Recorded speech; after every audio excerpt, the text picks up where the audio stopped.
Ah, question qui demanderait beaucoup de développement. Il faut d'abord se mettre d'accord sur ce qu'est la grâce. Ce n'est pas quelque chose qui, d'une certaine façon, passerait de Dieu pour venir en moi. La grâce est un certain état de ma nature humaine.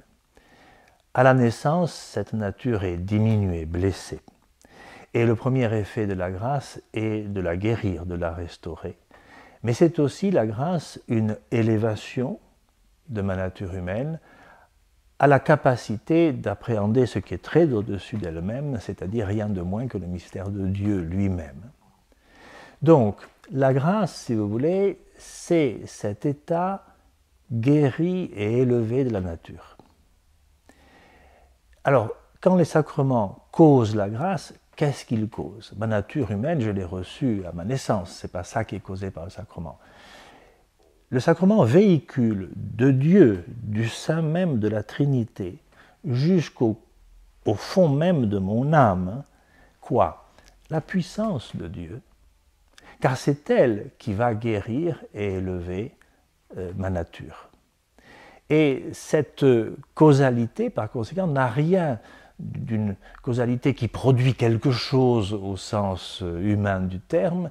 Il faut toujours avoir cette vision qui remonte au Père, évidemment, mais que saint Thomas a bien mis en évidence, c'est la puissance de Dieu qui est véhiculée à partir de la Trinité dans l'humanité du Christ, représenté par le ministre du sacrement, qui accomplit le rite précis, qui touche la personne précise dans son corps et par son corps jusqu'à son âme.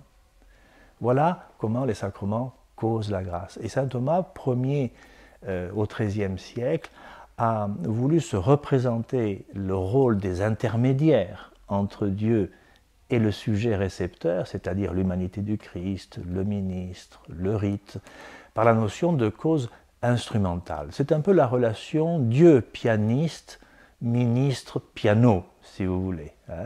C'est-à-dire que Dieu assume des intermédiaires pour se dire et se donner, pour véhiculer sa puissance, qui va s'achever au cœur même de mon âme.